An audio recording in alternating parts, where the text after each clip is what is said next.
Picture this. You're cruising down the highway, the wind in your hair, the roar of an engine beneath you, and the sense of freedom that only a motorcycle can give. You're living life on your own terms, feeling invincible and taking on the world. But what happens when you cross paths with someone who's not intimidated by that loud engine or the leather jackets you wear so proudly? What if that someone is an old man, someone who seems to be out of place in this high-speed, adrenaline-fueled world you thrive in? Well, today you're about to witness a shocking story, one that's going to completely change the way you look at everything. What happens when the tables are turned? What happens when the joke is on you, the tough biker gang? Stick around because by the end of this video, you'll be asking yourself if you've been misjudging people your whole life. Now, I know what you're thinking. You've probably seen a lot of stories where an old man gets picked on by some younger, tougher guys. Maybe even laughed at or disrespected in some way. But trust me, this one's different. You're going to want to hear the rest because what this old man does next will leave you speechless. Have you ever been in a situation where you thought you were the top dog, only to be shown that you're not all that you thought you were? That's exactly what happens in this story, and I promise you it's going to blow your mind. So, why should you stick around for the next few minutes? Well, first off, I'm going to take you through a story that starts with laughter and arrogance. Picture a group of young bikers, the kind who strut around like they own the world. Their bikes roar as they pull into a small town, looking for a good time. The group's leader, a guy with tattoos up and down his arms, leather cut, and a chip on his shoulder, notices something. An old man, just sitting there on a bench. Now I know what you're thinking. Old people aren't supposed to be part of a biker's world. They don't belong there, right? But that's where you're wrong. See, this old man wasn't some average guy. He wasn't going to sit quietly, nodding along to their taunts. He had a secret, a history, and a set of skills that these bikers could never have imagined. I'll get into that in a second. But before I do, let me ask you something. How many times have you thought someone was weak just because of their age or appearance? We all do it. It's human nature to make judgments based on what we see. But what happens when those judgments turn out to be completely wrong? This is what you're about to find out. As the bikers approach the old man, they laugh. They point fingers, call him names, maybe even make a few snide comments about how he must be lost or confused. But that's where the story gets interesting. You see, the old man didn't flinch. He didn't get angry or defensive. Instead, he did something so simple, so calm, that it stopped the bikers in their tracks. The leader of the gang sneered, thinking he could get under the man's skin. What he didn't realize was that he was about to learn one of the biggest lessons of his life.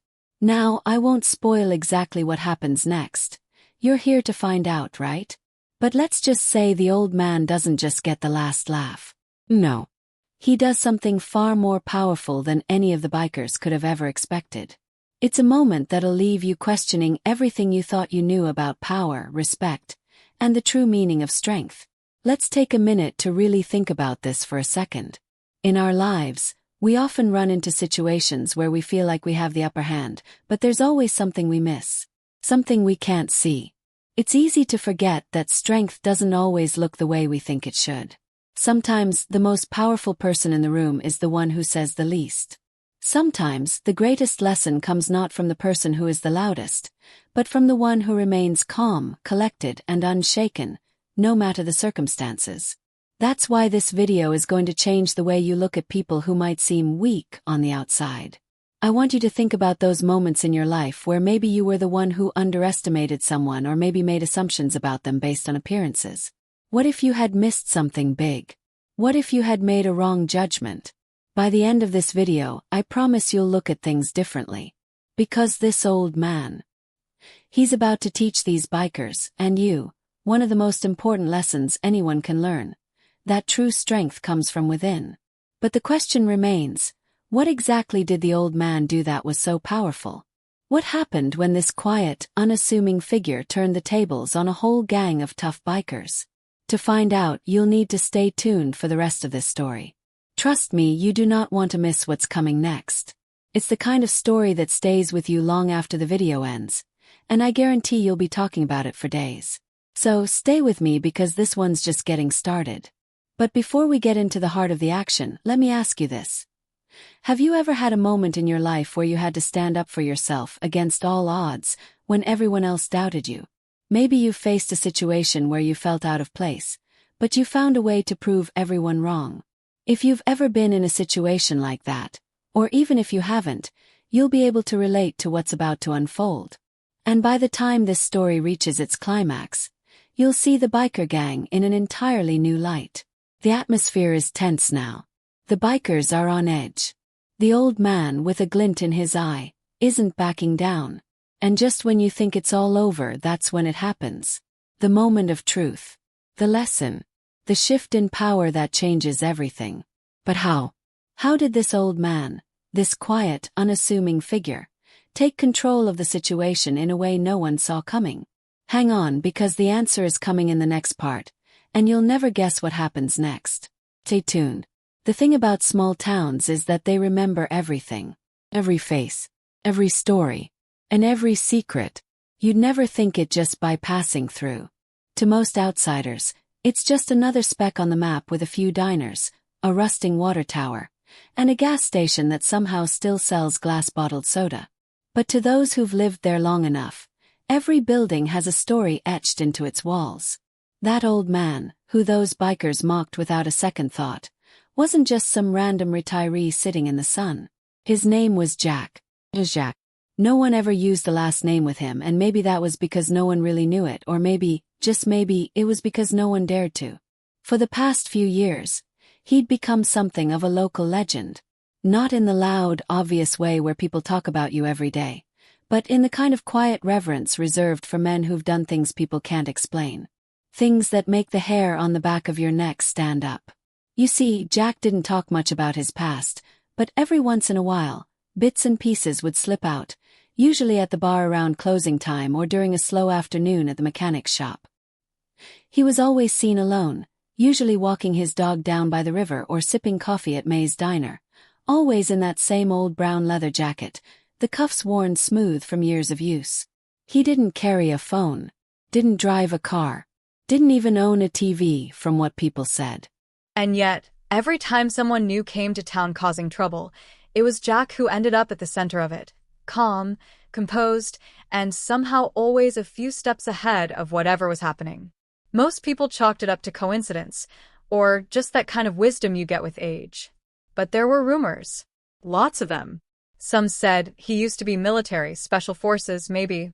Others swore he was ex-CIA or some kind of black ops guy who went off the grid. And then there were the ones who believed he'd been part of something darker. A few old-timers even claimed they saw Jack handle a bar fight years back, taking down 3 guys half his age without breaking a sweat. But no one could prove anything. Jack never bragged. He just gave a small shrug, maybe a smirk, and went back to sipping his coffee like nothing happened. That's who he was. So why was he on that bench at that moment, when the biker gang rolled in? That's the question. Because Jack didn't just sit around waiting for something to happen. If he was there, it was for a reason. And that's where things start to get strange. Just a week earlier, something odd had gone down at the old gas station on Route 6. Surveillance footage caught a blacked-out van pulling in around 2 a.m. No plates, no driver identified. The next morning, the place had been trashed, glass shattered, shelves overturned, and the owner, Steve, looked like he'd aged 10 years overnight. He wouldn't talk about it. Not to the sheriff, not to his wife, not even to his own brother.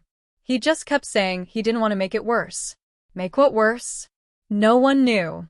But guess who was the only other person seen near the area that night? That's right, Jack.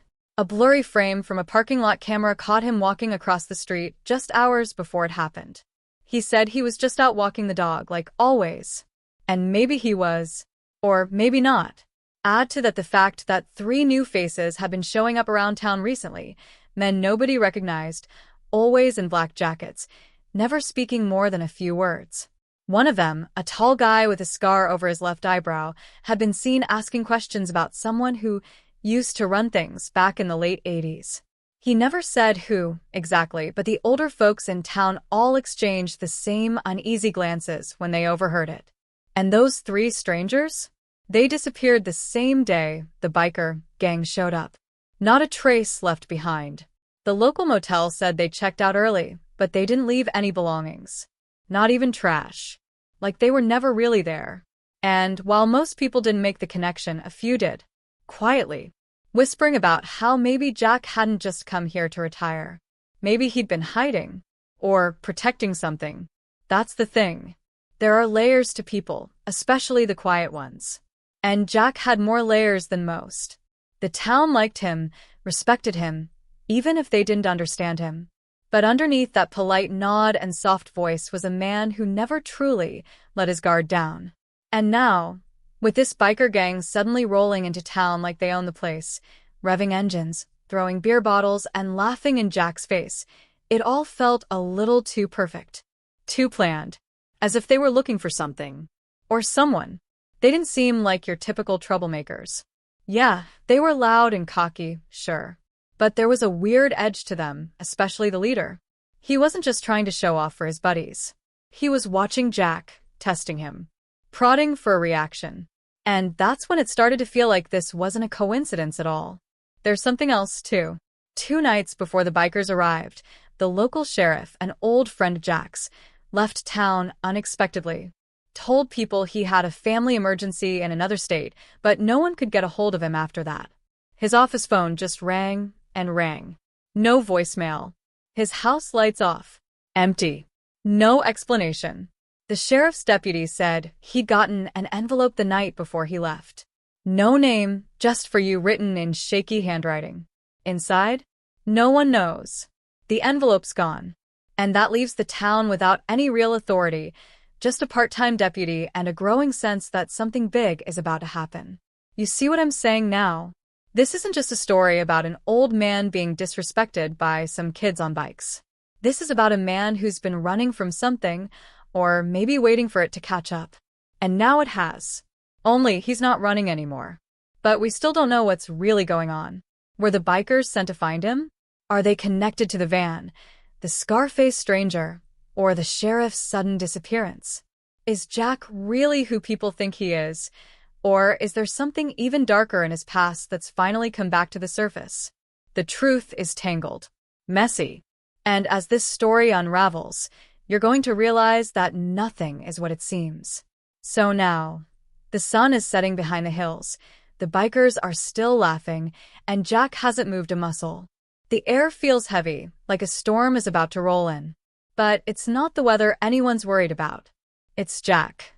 And what happens when he finally decides to stop being polite? Because when he does, everything is going to change. But there's still one thing we haven't figured out. Why now? Why today?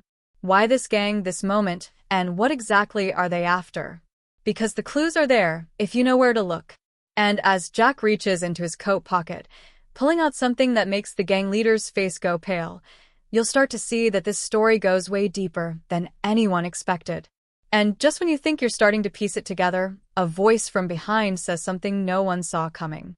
Just as Jack's fingers brushed the edge of whatever he was reaching for inside his coat, and the biker leader's cocky expression shifted ever so slightly from amusement to something closer to dread, a voice called out from the shadows behind the diner. It wasn't loud, but it cut through the air like a knife. The kind of voice that doesn't ask for attention, but demands it. Everyone turned, even Jack. And standing there, framed in the fading amber light of the evening sun, was a woman most folks in town hadn't seen in over a decade, Laura Maddox. The last time she was around, she'd been barely more than a teenager, always riding around in a pickup with her father, who ran the scrapyard on the edge of town.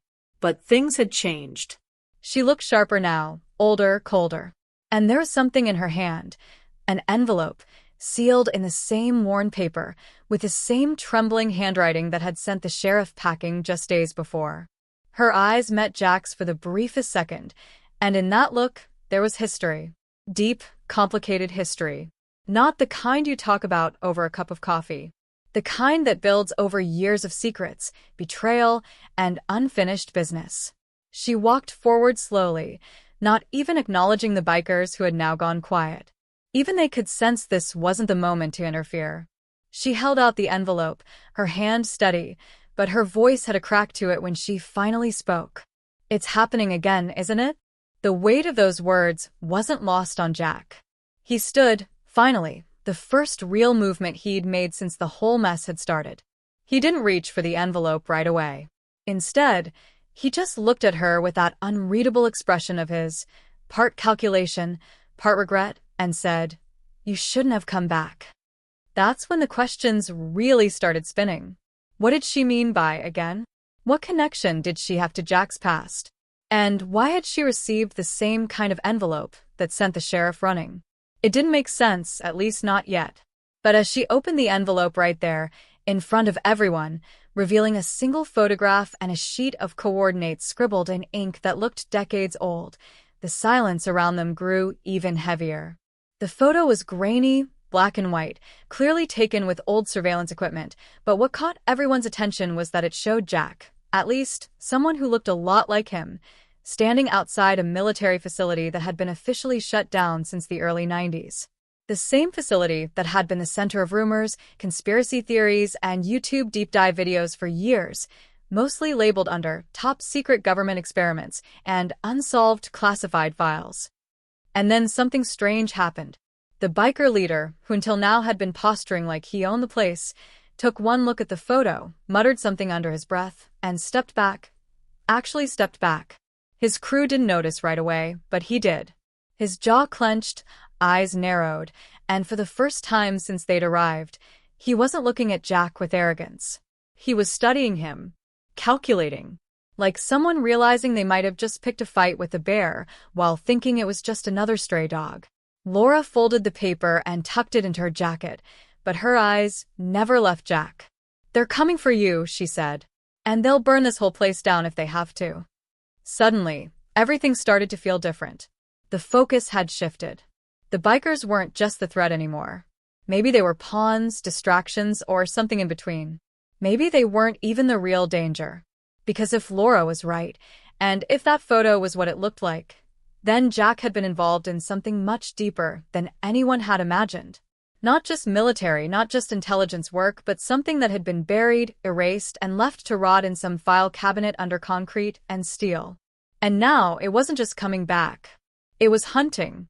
What's worse is that Laura wasn't the only one. Over the next 24 hours, 3 more people connected to Jack's past, people who hadn't spoken to him in years, received nearly identical envelopes. One was a retired pilot in Nevada. One was a former technician living in Florida under a different name. And one no one could find. Disappeared 2 days earlier, their house left untouched, lights still on, phones still charging on the nightstand. Gone. No signs of a break-in. No signs of a struggle. Just gone. The similarities were undeniable. The photo, the coordinates, the same message. They know. Be ready. And just like that, the mystery exploded into something much larger. Now, viewers like you are probably wondering, who's they? Why now? And why are people who've been off the radar for decades suddenly being pulled back in? Was Jack part of something illegal? Something dangerous? Was he a whistleblower? Or was he part of the very force they were all running from? It's the kind of story that keeps twisting with every detail, and nothing about it is simple. Not the people. Not the past. Not the truth. And there's more. Much more. Because late that night, when most of the town had gone quiet and Jack was back in a small cabin at the edge of the woods, he did something strange. He opened a hidden compartment under the floorboards, a space no one knew existed, and pulled out an old, dust-covered box. Inside were things that shouldn't have existed anymore. Government ID badges with logos no one recognized, handwritten reports with entire sections blacked out, and, most disturbing of all, a second copy of the exact same photo Laura had shown him. Only this one had a handwritten note scrawled across the back in red ink. "She's the key. Don't let them take her." But who is she? Laura? Someone else entirely? And what does it mean to be the key? The tension is building. The motives are blurring. And the truth, whatever it is, remains just out of reach. But with every new clue, every strange coincidence, and every return of a ghost from Jack's past, the picture starts to form. And it's nothing like anyone expected. The problem is, the deeper this goes, the more dangerous it becomes. And now, everyone's asking the same question. Is Jack still the hero in this story, or is he something else entirely? There are moments in life, tiny fractures in time, where everything you thought was real suddenly feels like a carefully crafted illusion. Like someone just pulled the curtain back and showed you a different stage altogether. And that moment came the next morning, just after sunrise, when Jack stepped into the back office of the old train depot on the outskirts of town. It had been abandoned for years, mostly forgotten, a relic of a quieter era when things ran on schedule and people trusted what they saw. But Jack hadn't come there to reminisce. He came because someone had left a message on his front porch that simply said, "She's not who you think." There was no signature, just a familiar smell lingering on the paper, engine oil and pine, the scent of the train yard that hadn't operated since the early 2000s. It didn't take long for Jack to realize the clue was pointing him here. Inside the depot, dust blanketed everything like time had just given up. The windows were cracked, and vines crawled through the corners of the floor, but the back office was intact. Almost too intact. Like someone had been here recently. On the desk was an old file box, sealed with red tape and marked only with a government insignia that hadn't been used since 1994, a triangle inside a circle, with a single word stamped beneath it. Orion. Jack didn't waste time. He sliced through the tape and flipped open the lid, expecting to find more scraps of intel, maybe faded photos or declassified reports. What he found instead was a VHS tape. Labeled in thick marker, it simply read, Subject 47, Contingency Laura M. He stared at it for a long minute, the kind of look that comes when you see something you don't understand but feel the consequences of instantly. There was no VHS player in the room, but Jack knew where to go. 2 blocks down, in the basement of the hardware store, the owner still kept an old TV with a working deck for his security footage archives. Jack made a quiet deal, slipped the tape in, and sat back. What played changed everything. It started with grainy footage, dated March 11, 2002, inside what looked like a medical facility disguised as a research lab. Bright fluorescent lights. Stainless steel walls. Cold. Clinical. A younger version of Laura, maybe 16 at most, was strapped to a chair. Wires ran from her temples, her arms, her spine. A voice off-screen calmly recited her name, date of birth, and then said something that shattered everything Jack thought he knew. Phase 2 of memory implantation complete. Subject still unaware of her origin. There were more lines, all clinical and detached, detailing how Laura M. was created, not adopted, not raised, but manufactured, as part of a covert operation involving cognitive engineering, behavioral programming, and deep cover identity placement. It didn't make sense at first, but the longer the tape played, the more the pieces began clicking together in Jack's mind. Every memory Laura had of her childhood, her father, the scrapyard, it had all been fabricated. Implanted. Her entire life had been designed with one goal: get close to Jack. Monitor him. And, if necessary, eliminate him. But why? Why go to such lengths to keep eyes on a man who had, by all appearances, just walked away from whatever life he'd once lived? That's where the next twist came in, and it was buried in the second half of the tape, the part labeled Observer Protocols. Turns out, Jack wasn't just a former operative. He was the architect of Project Orion, the very program that created Laura. A program designed to engineer the perfect sleeper assets, people who didn't even know they were assets until their trigger phrase was activated. Laura wasn't a random connection. She wasn't a daughter of a friend or a townie with a shared past. She was his creation, his legacy. And somewhere along the way, someone had taken control of her programming and turned it against him. That envelope she carried? It wasn't a warning. It was a cue, a trigger. And now that it had been delivered, Jack wasn't just being hunted. He was being erased. The betrayal hit deeper than he thought possible. And worse, it wasn't the only one. Because as he returned to his cabin later that day, head spinning with what he'd seen, he found someone waiting for him. Not a biker. Not a stranger. It was the deputy. The one who had seemed so lost, so out of his depth ever since the sheriff left town. Only now the kid didn't look scared. He looked sharp. Cold. He held a radio in his hand and spoke into it before Jack could get a word out. He knows. Proceed with Phase 3. Jack didn't move. He didn't need to. He'd seen that kind of betrayal before, long ago, in darker parts of the world, from men he thought he could trust. But it never gets easier. And now, as he looked at the deputy with new eyes, the truth became horrifyingly clear. The kid had never been the backup. He was part of the program too. Another plant. Another asset. Everything was unraveling. The town, the people, even the timeline. What had once felt like random, chaotic events, bikers, disappearances, cryptic envelopes, were all part of a larger design. A long-dormant machine clicking back into gear. And Jack?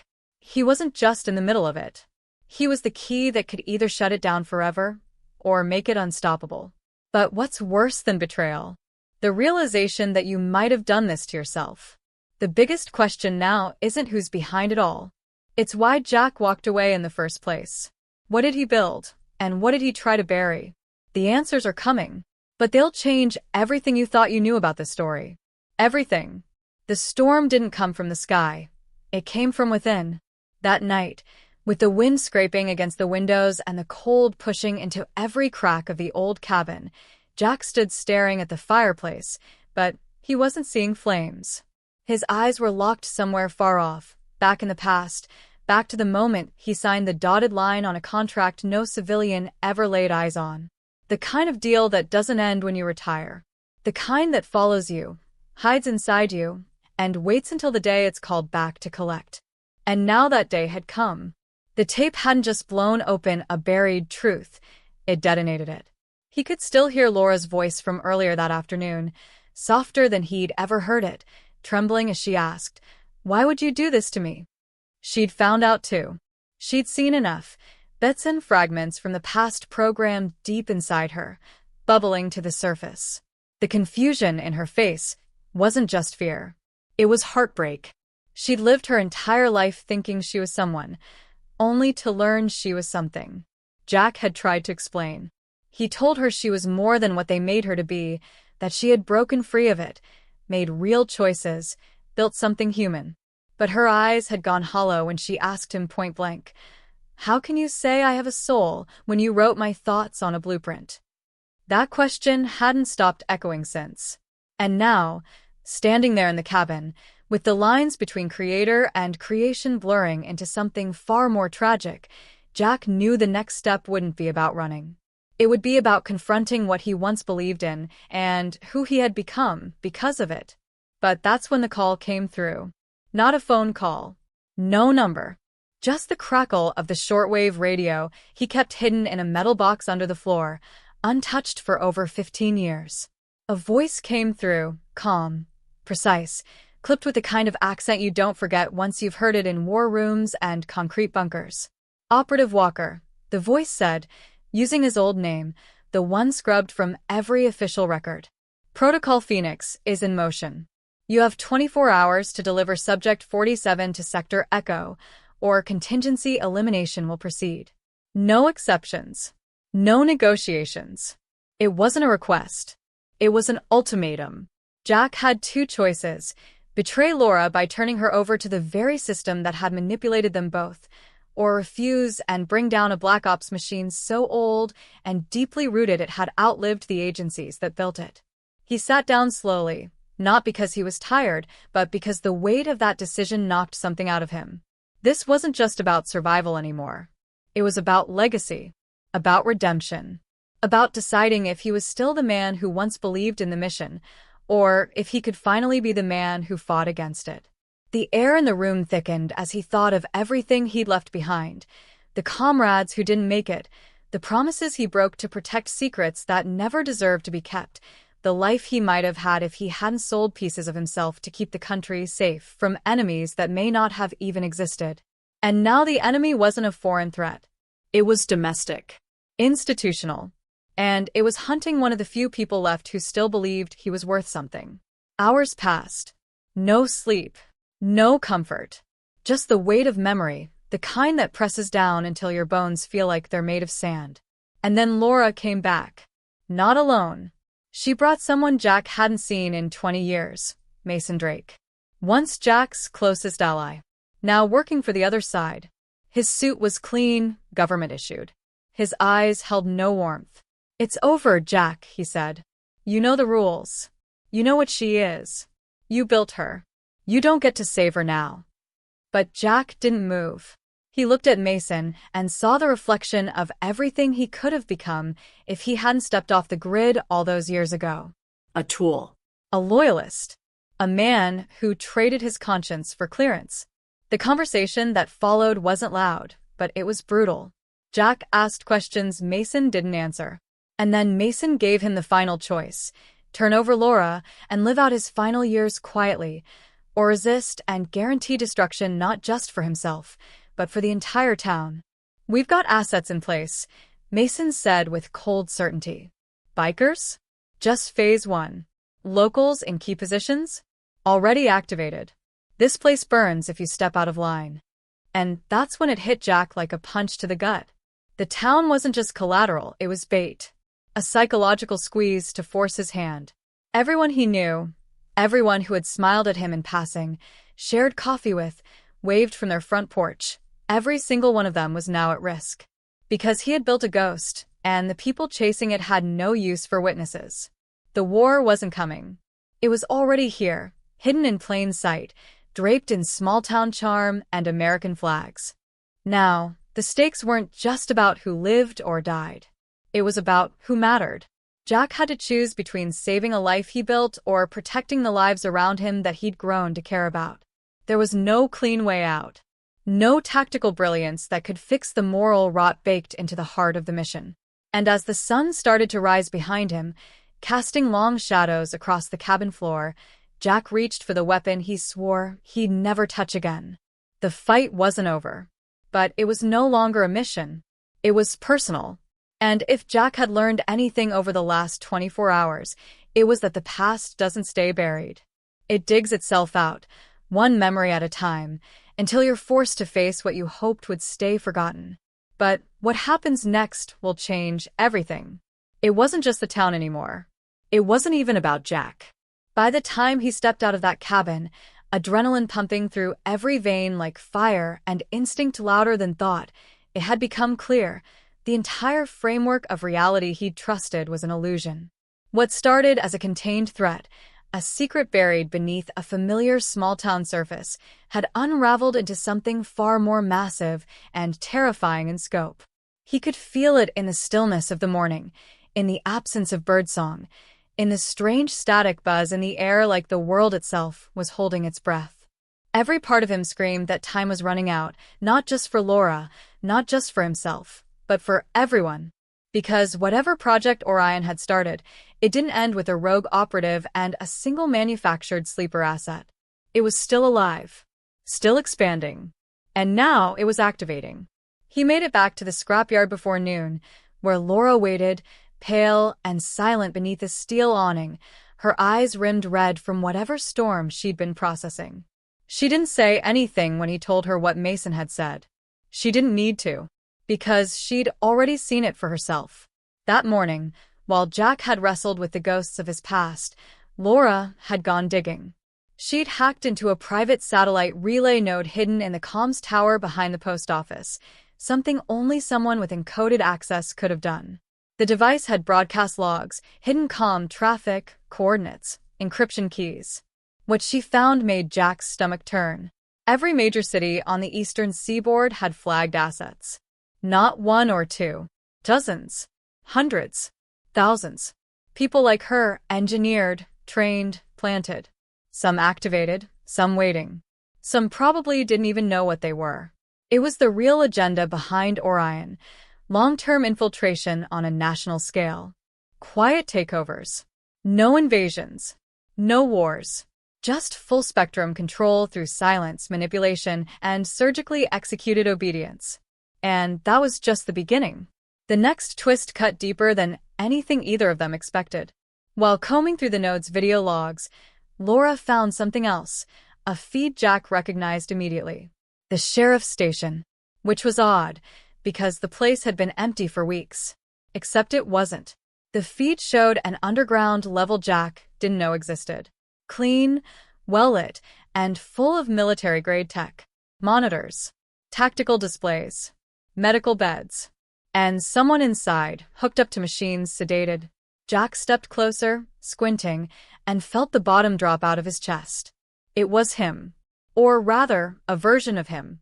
Same face, same body, but younger, unscarred. Jack's hands began to shake, and Laura just stood there staring. "What does this mean?" she asked. But he couldn't answer. Not yet. Then came the real betrayal. As they were packing up to leave, preparing to disappear again and warn whoever they could, the garage door slammed shut behind them. Jack reached for his weapon, but it was too late.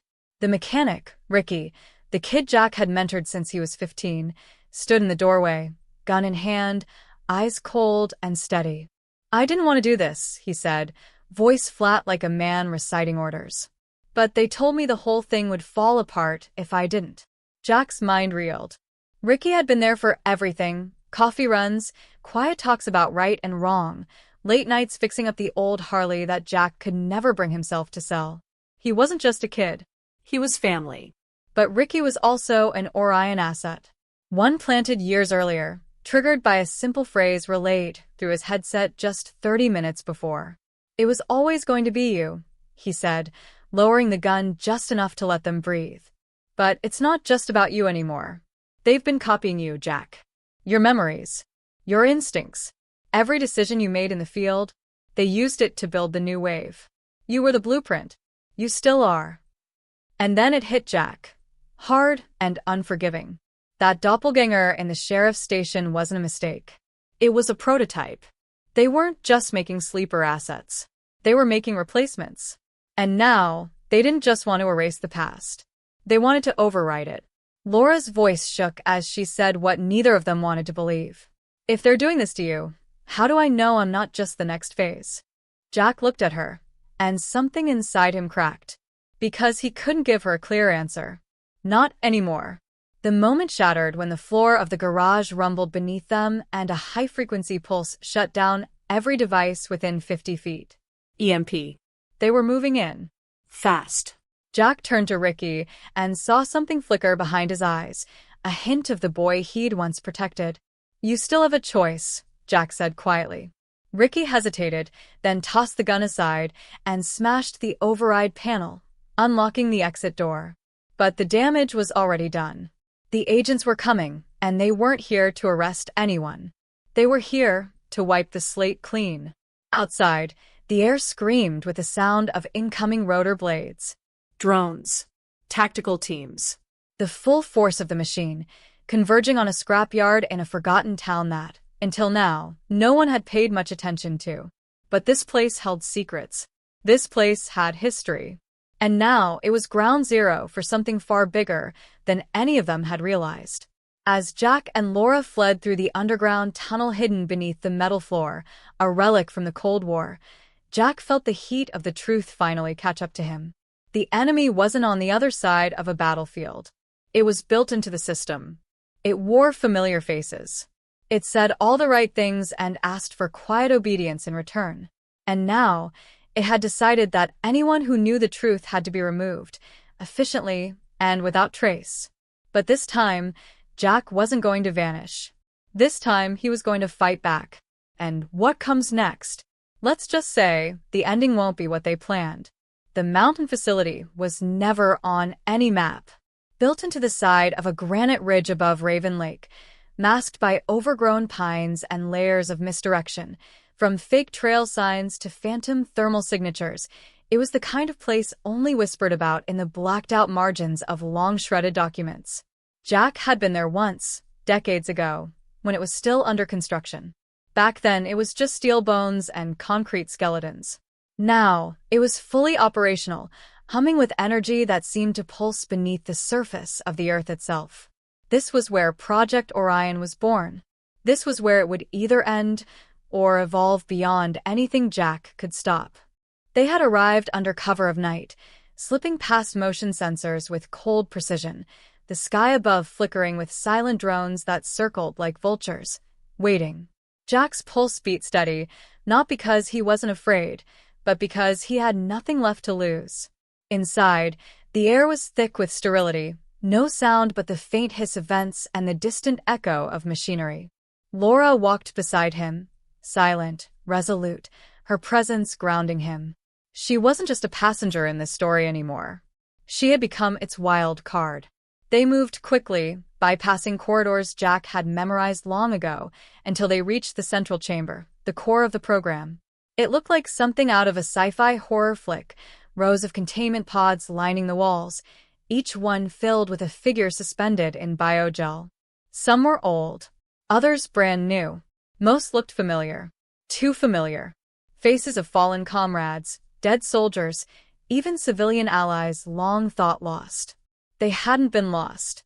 They'd been copied, repurposed, rebuilt for a new age of control. And at the center of it all, behind a glass wall and flanked by guards that barely looked human anymore, stood Mason Drake.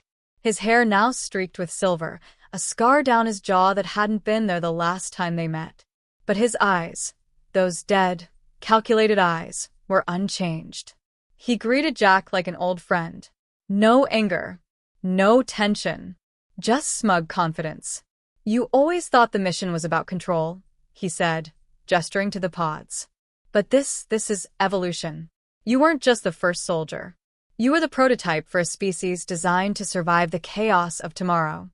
Jack stared at him, trying to find a trace of the man he once trusted. But there was nothing left. Mason wasn't just following orders. He was the architect now. He believed in this with religious certainty. Laura stepped forward, demanding answers. She wanted to know the truth about herself, why her memories didn't feel like her own, why she woke some nights speaking languages she'd never studied, why she felt drawn to Jack like a tether to a past she'd never lived. Mason didn't hesitate. "You were never meant to be a sleeper," he said flatly. "You were meant to be a mirror, an emotional copy. The only one encoded with the ability to choose. We needed to know if free will could emerge from design." Jack reeled. It was worse than he'd imagined. Laura wasn't just a product of the program. She was the program's test case. The proof of concept that human emotion could be engineered and then weaponized. That's when the alarms went off. Jack turned instinctively as the facility trembled. Not from an external breach, but from a virus. Laura's doing. She'd embedded a Trojan into the system using Mason's own credentials, unlocking every sealed record, every secure file, every surveillance log the program had ever created, and uploading them live to the public net. Every crime, every manipulated operation, every engineered incident falsely attributed to lone wolves or foreign cells. All of it exposed. The truth wasn't going to stay in the shadows anymore. Mason lunged to shut it down, barking orders at his soldiers. But it was too late. The flood had started. And with it came chaos. Automated defenses began locking out their own teams, targeting anomalies in the system. Pods started failing. Clones began to stir. And in the center of it all, Jack stepped into the control chamber, facing Mason for the final time. The fight wasn't flashy. It was raw, violent, ugly. A collision of fists and fury built up over years of betrayal. Mason fought like a man possessed, each strike fueled by the belief that what he was doing mattered. That Jack's resistance was the real threat. But Jack had something Mason didn't: conscience. And in the end, that made the difference. With one brutal move, Jack drove Mason into the control panel, electrocuting him as the room sparked and systems collapsed around them. But the story didn't end there. As they tried to flee, Laura froze. Jack turned to find her staring at one of the failing pods. Inside it was a child, small, unconscious, bearing her face. Mason hadn't just built one mirror. He had built generations. Some younger, some more refined. And this one was designed to be her replacement. A cleaner version. No memories. No doubt. A fully programmable being. Jack reached for her, urging her to move, but she just stood there. Torn.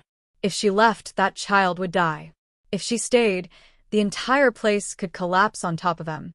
Sirens screamed, fire lit up the corridor, and overhead, the ceiling cracked like thunder. But Laura made her choice. She opened the pod.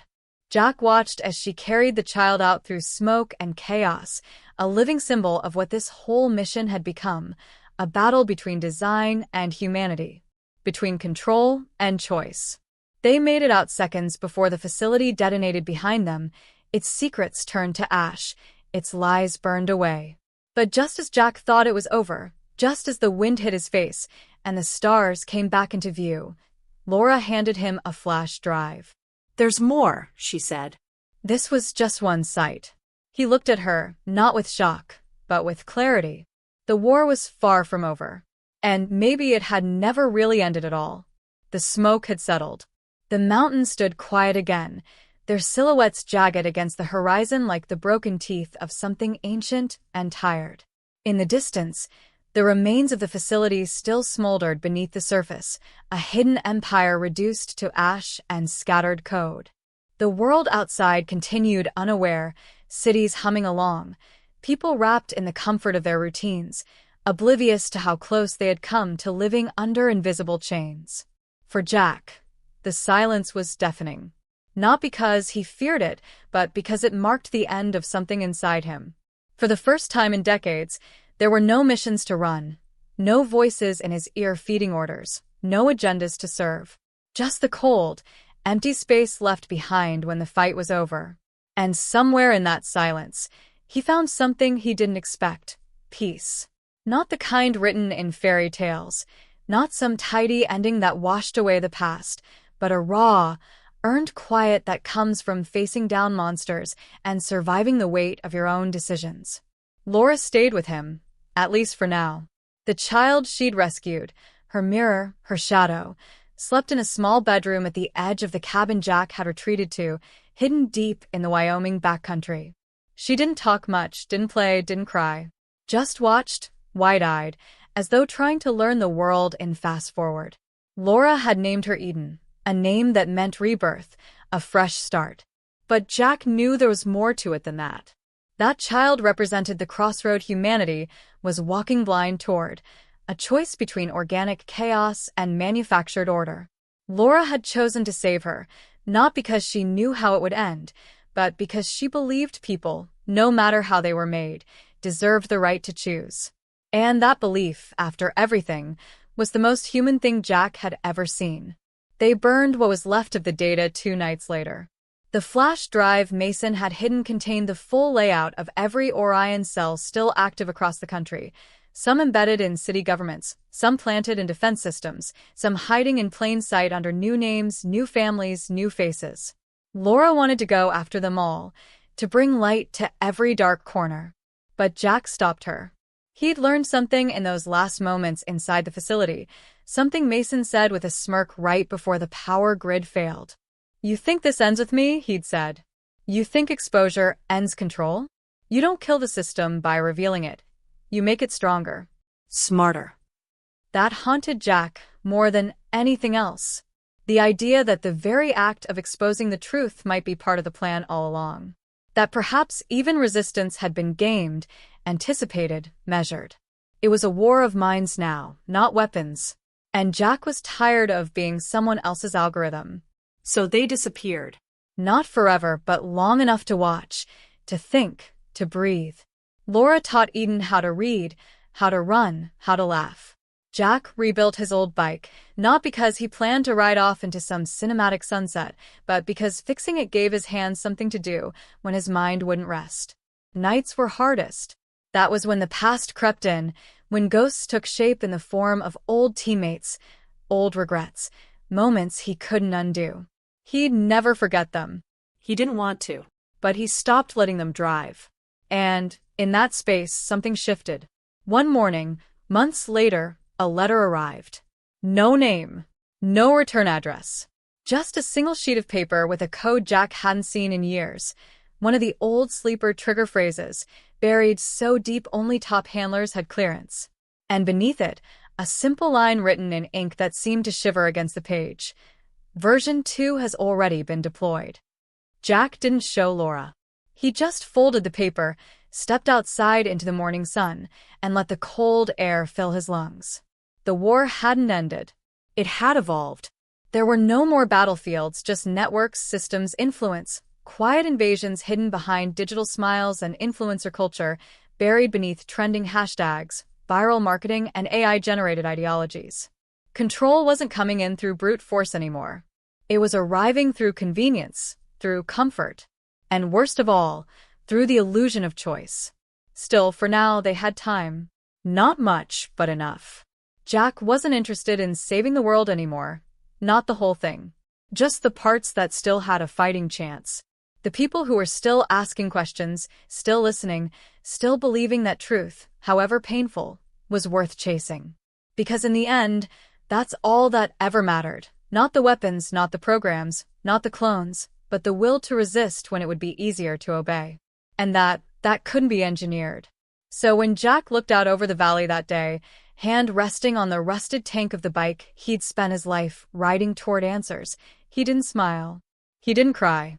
He just nodded once, like a man who knew the next storm was coming and was ready for it. Whether Eden would grow up to be like Laura or like the machine she was built from, he didn't know.